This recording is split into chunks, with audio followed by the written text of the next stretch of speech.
Good afternoon, Packers fans. Aaron Nagler here with your Packers Daily Chat, coming to you live on the Cheesehead TV social channels. It is Thursday. The Packers rookie minicamp begins tomorrow on Friday.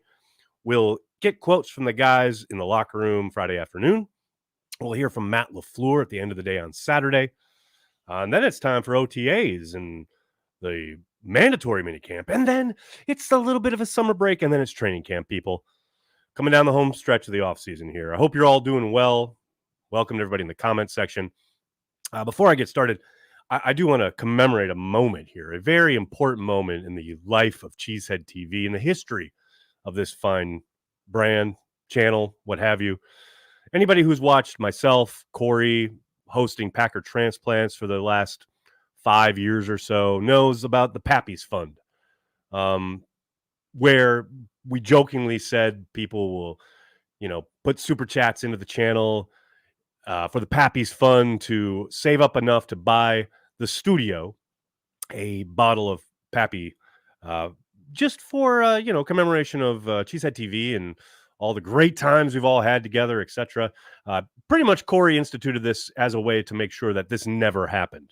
Well, I'd like to announce that Charlene, who is one of our longtime Patreon members, every year, I thought somewhat jokingly or teasingly, but she kept doing it every single year, said that if I could guess the Packers' first-round draft pick, that she would send us a bottle of Pappy's. And, that's really fun, and I would make videos, and here are the guys I really like, and none of them ever get taken, so blah, blah, blah. So then, this past, last week, when the draft was being held, Charlene said, okay, I'll give you 3 guesses. Who do you think they're going to draft? And I named Lucas Van Ness. And I didn't think in a million years, like getting 3 guesses, and, Van Ness was one of them, that this would result in, ladies and gentlemen, the Pappy's has arrived. Charlene, you are an absolute legend. I cannot believe I came into the studio today and I saw something that's arrived for you. I don't know what it is. It was like, I didn't recognize the name. I didn't recognize where the place was from, and blah, blah, blah. And then I opened it. Holy Toledo. Charlene, I cannot thank you enough. You're an absolute legend. Your generosity throughout the years for Cheesehead TV knows no bounds. And this is just another example of that. I cannot thank you enough. Thank you from the bottom of my heart, because this is an absolutely incredible gift. Thank you so much. Hope you're all doing well. Did want to talk a little bit about the safety position, because I know a lot of people out there fretting, hemming and hawing, gnashing of teeth, etc., because the Packers didn't use an early draft pick on a safety. Obviously, they took a shot there in the 7th round, but Brian left the door open for Adrian Amos to return. I still think that's a highly unlikely development, but you never know. Darnell Savage, clearly in a put up or shut up year. And I know they just adjusted his contract, adding void years, making it possible that they might be able to re-sign him if he has a good campaign in 2023. And look, I'm of the opinion that Savage will play better. I think they found a way of working with him the back half of that year after he got benched last season. But, I understand. I totally understand people kind of, worrying about the safety position. As you guys know, as I've long said, I don't worry about anything except for my children. I certainly don't worry about position groups of the Green Bay Packers. However, I understand consternation around the grouping of one Darnell Savage, Rudy Ford, Anthony Johnson, a rookie, Tarvarius Moore, who came over from San Francisco, Dallin Levitt, who is essentially just a special teams guy, James Wiggins, Christian Morgan, and Benny Sapp. Those last two, especially, undrafted free agents. Who knows what you have there? I will say they've got enough. I'm not saying it's world-beating talent, but my expectation is that you're going to see Rudy Ford and Tarvarius Moore in the mix somehow as your 2 high safety looks. Darnell Savage probably playing closer to the line of scrimmage, much like he did throughout much of the back half of last season. But I do think we'll probably see mixing and matching throughout training camp as they try to find their best combination. But I will say, I think Tarvarius Moore could surprise some people. I think he's probably better than he showed last year in San Francisco. I think they were kind of in a reverse situation with Darnell Savage. They were playing him down kind of the nickel role down by the line of scrimmage a lot more. Something that I don't think suited him very well. And I suspect in this system, what the Packers run with Joe Barry there, the looks that he's going to and the things he's going to be asked to do, I suspect, and this is a suspicion, and Edwards never right, but I think he's going to show a little bit better than what he put on tape for San Francisco last year. So you throw in Rudy Ford, who had his ups and downs last year, but he certainly showed a knack for the football. Certainly showed that he is not afraid to tackle. God knows we need more of that in the Packers secondary. And who knows if Anthony Johnson, he's a late switch. He was a former corner, so he got some ball skills. You switch him to safety, put his eyes on the quarterback. I'm just saying, I think there's some promise there, and there's enough to juggle around and make it work. Clearly, got to put the work in. Got to make sure that you've got the right guys out there in the right combination. That's what training camp is for. But there's enough, especially with the talent elsewhere on defense. You start cooking with gas up front. You start getting that quarterback to have to get the ball out of his hands a little earlier. I think Rudy Ford company, they'll make it work. I'm cautiously optimistic about the safety group. Again, that doesn't preclude, though I'm not saying they should absolutely not look at a veteran. I think that's still a possibility. I do think Adrian Amos is a bit of a long shot to come back, but not completely dismissing it. But yes, I would ask people to just be calm and patient and wait for camp and see how this safety group shakes out, because I do think there's enough talent there to make it work, especially when they're asked to play as much too high and cover 3 as we've seen in the past. If they were playing a ton of, cover 1, I think maybe you might think, okay, that whoever that lone high safety is might be in for a bit of a world of hurt, because God knows there's not a guy there that you really want to count on in that situation. But I do think, given the scheme they're playing and what they ask these guys to do, I think they're in a decent spot. Clearly, last year we saw a lot of wide open dudes. Some of that, I would say a lot of it was due to Darnell Savage messing up his assignments. I do hope a lot of their rules on the back end are cleaned up. Maybe having, a new coach in the secondary helps along with that in that regard. But patience is all I'm asking for when it comes to the safety group. Hello to everybody in the comments. So good to see everybody. Big B is here. What's up, Big B? Ryan, thanks for super chat. Who do you think has a better chance of being back in Green Bay, Mason or Big Dog, or neither? Oh, man. I'd put my money on neither. I think Big Dog's, he's got to be headed to New York to play with Rodgers. I'd be shocked if he's back in Green Bay. And I know my good friend Andy Herman had that video out today saying the Packers should bring him back. I have no doubt they would welcome him back, but I would suspect Big Dog wants to go play with Rodgers. I could be wrong, but that would be my suspicion. As far as Mason, they drafted a kicker. If he absolutely flames out, looks absolutely terrible, maybe they give Mason a call. But I think they want to move on. I think they want to get cheaper at that spot, and they want to start a new chapter. Mason's put in his time. He's had a long, fruitful career. I just think, the Packers, much like they are at quarterback, it is time. And so I would be very surprised if either one of those guys are back in 2023. Vex, thanks for the super chat. Who are you looking for the Packers to draft in 2024? I assume you've been grinding the tape now that 2023 draft is over. Never too early for a mock draft. Vex, thanks. I hate it. I saw the day after the draft, the Sunday after the draft, there were all sorts of too early 2024 mock draft. Shoot it into the sun. Throw me off the building. Good Lord. I can't. I just can't. Good Lord. Badger Trio, thanks for the super chat. Did Packers pick Odumegwu? I can't pronounce his name. I apologize. Or did NFL pick the team? The NFL picks the team, actually. The Packers were allocated. I'm going to butcher his name. I cannot apologize enough. Kenneth Odumegwu from Nigeria.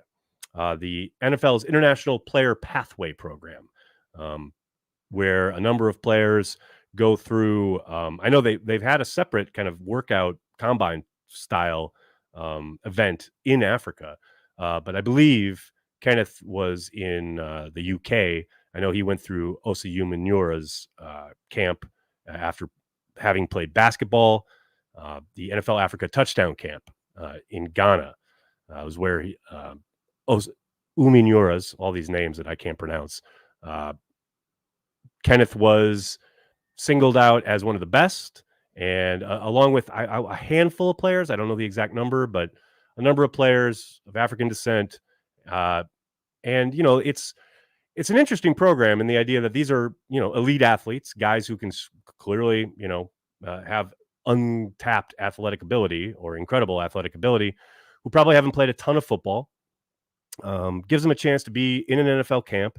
The Packers get basically an extra practice squad, whole, and they can have him in camp and in the off season, and then they can, at some point, if they see enough promise and think there's a reason to, during the regular season, they can activate him to a game day roster. Now, there's no specifics as to how exactly that's going to work. They're pretty vague about the release, but it's basically an opportunity for guys from Africa who are elite athletes who have shown at least an interest in and some promise in American football, getting them exposed to the NFL world and the NFL league, and the possibility that if they come along and they develop, there's a shot, right? I will say oftentimes, and we've seen this before, there have been players throughout the last kind of decade or so who international players who are freak athletes and really incredible specimens who haven't played a whole lot of football, and they get into an NFL camp and it's just, it's night and day. It's way too much for them. I do think these guys who have been in the international player pathway have a little bit more of exposure to at least what's going to be asked of them, right? Athletically. So the hope is that one of these guys at least shows a little something and possibly makes his way onto a game day roster. I'm not holding my breath, but it is a great story, and it is a good idea, I think, for the NFL, as far as, again, much like the Packers playing in London last year, just trying to expand the game a little bit and trying to get NFL football, to be a little more popular in every part of the world. Because look, there's no way, the owners obviously are all in on international expansion. There's zero doubt we're only going to see more and more games, both in London and Germany and what have you. Mexico City happens every year now. So, that global expansion can only be helped by, finding new talent in new places and hopefully opening up the game to a new audience. And I'm pulling for the young man. I'm really, really hoping that, hell, I'm hoping he makes it through the season, Again, I'm not really holding my breath, but I think it's an amazing kind of program, and I'm absolutely pulling for the young man. No question about it. Mimsy, thanks for the super chat. No Star Wars pun in the episode name. Are you okay? May the 4th is like so corporate now, man. Like what, I don't need, this is like, what do they say? Like everybody, the old Lewis Black, we used to talk about, New Year's Eve and compared it to like Wisconsin. Wisconsin on New Year's Eve is like, this is the night we drink with hats on. Like I'm Star Wars Day every day of my life. I don't need May the 4th to come around to celebrate Star Wars when I literally watch Star Wars, some kind of Star Wars, almost every single day I'm alive. So, May the 4th, have your fun. I'm all in. I'm very happy. Always great. Always appreciative of people having fun and celebrating Star Wars. Did a whole segment with Zabe and Josh this morning on the radio about Star Wars, but just shoehorning it in and all this, it just gets cheesy. It's just gotten too corporate. Like, look, we want to talk real. We want to talk Star Wars on May the 4th. Look, everything went to hell after Gary Kurtz and George Lucas went bust. Okay. Gary Kurtz was like, Ewoks, really? Another Death Star? Really? And he was out. And that was it. And after that, it's just mostly been about commerce and little else. There have been great moments. Andor is fucking phenomenal. I'm not taking it away. But for the most part, the first 2 films, that's art. After that, they're just making action figures. Godsmack, thanks to the super chat. After watching how poorly our talented D underperformed last year, all I can do is pray. Joe Barry seems like a cool dude to share a beer with, but I wouldn't even trust him to coach in a fart contest. Man, now I feel like I'm missing out. Having never been to a fart contest, I'm intrigued. Godsmack, it's hard. It's hard for me to push back on anything you said. I'm kind of right there with you. Luke, thanks for the super chat. Just got here. Not sure if you discussed it. If the one vet I'd love to bring back is Big Dog, I feel he could help a ton with coaching and leadership. I have discussed it a little bit, Luke. I'm not holding my breath. I think he wants to go play with Aaron Rodgers. I could be wrong. We'll find out. Maybe the Packers offer him a little bit of money. Again, I'll be surprised. Slim Lewis, thanks for the super chat, man. What is your best guess as to whether the Jets pick in 24 will be a top 10 pick? In other words, Rodgers play a lot, but the Jets finish 7 and 10 or so. I don't see it, man. I've said many times, I think the Jets are going to be really good with Rodgers at quarterback. I think they're going to go on a playoff run. My total suspicion is that he'll hit the benchmark of 65% for snaps played. And I think they'll probably picking in the 20s somewhere, which means the Packers will be picking in the 20s somewhere. But yeah, I don't see a top 10 pick on the offer. Now, hey, man, anything can happen. The Jets were 8-3 with Favre as the starter before he got hurt, right? And he probably played 65% of the snaps that year. So that would have been a pretty significant draft pick that they got. So you never really know. Obviously not wishing injury on Rodgers, any of that. You got to let it play out. But I would suspect it's going to be in the 20s. That's what I'm guessing. Lee, thanks for the super chat. What are your thoughts on edge Brenton Cox Jr., who we signed as an undrafted free agent, former 5-star recruit who fell in the draft due to behavioral issues? I don't really think much of anything until I see them on the grass against NFL competition, especially undrafted guys. There's always somebody, right? Each and every camp. And the Packers have, made it pretty clear that they are going to give you a fair shake. One of their pitches to these guys is you're going to get chances. You're not going to be relegated to just scout team or what have you. You're going to get in the mix. That's why agents like to deal with them when it comes to undrafted folks. But man, I don't know much of anything until I see them against NFL guys. And I'm excited. All it takes, you make a play early on in camp, and you get another opportunity to make another play, turn some heads each and every day, at least once. You got a chance. But that's all it is a chance. You got to keep doing it. You got to be consistent. Peter, thanks to Super Chat. Can veteran players attend rookie minicamp? Not really. Not actual vets. There are certain rules as far as guys who are first-year players who may have signed like late in the season last year, who can then be there for the rookie camp. But for the most part, no. Like, could what? Jair Alexander go? No. You got to be a rookie and a first-year player. Terminal Frost, thank you for the super sticker. Greatly appreciated, man. Really appreciate it.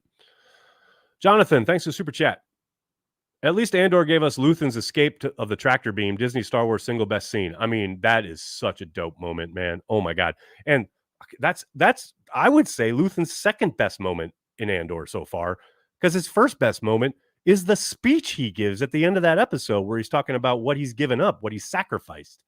That writing and that delivery by Skarsgård, that's some of the best shit you're ever going to get from Star Wars. I mean, my God, you talk about art. That's art. But yes, the tractor beam escape is fucking dope, no doubt. Craig, thanks for the super chat. Oh no, bring back Jordy. Was the one-day contract a joke, or what was that? Yeah, no, Jordy's not coming. Jordy's done. Let's just let it go. Did Jason Wilde just invade the chat? What's going on? Flambeau, thanks for the super chat. What's your dream Star Wars story? Mine would be a wandering samurai type story where the Jedi just wanders around a planet and messing people up. Flambeau, have you watched the first season of Visions on Disney Plus? There is a short that's very much like that. If you haven't, I highly recommend checking it out. My dream stuff is always like the seedy underbelly with the gangsters and the smugglers and anything on that side of the Jedi. I'm so bored of the Jedi, man. I'm so done. Like, I don't care. I really, it never gets more boring for me when they start talking about destiny and the Force. Like, man, I just want a good smuggler story. Is that so hard? I don't know. Badger Trio, what's up, man? Thanks for super chat. Do we sign a vet QB? I feel we run with who we got. I'd be surprised if they did. I'm not completely ruling it out, but I'd be surprised if they went that route. They'll most likely stick with what they got. That's my guess sitting here, early May. Things might change, but I doubt it. Oh, Krista, the day Jordy got cut, I sobbed like a damn baby. Not even afraid to admit it. I feel you. We get emotionally attached to these dudes. I totally understand. I totally get it. What else we got here, folks? I say the Pack and the Jets both make the playoffs as a wild card. Both are one and done. That's a big win for Green Bay and Love and a colossal failure for A-Rod and the Jets. Corey, it's entirely possible. It'd be pretty sweet, actually. That'd be kind of fun. All right, buddy, I got to get going. I can't thank you enough for hanging out and talking Packers each and every day, Monday through Friday, right here on the Cheesehead TV, social channels, Patreon members, Carry the G Club members. I will see you at happy hour at the top of the hour. Everyone else, please just hit like, hit subscribe, tell your friends, tell your family. Cheesehead TV. We are devoted to Green Bay Packers fans worldwide. Thanks a lot, everybody. Have a great day. Go Pack, go.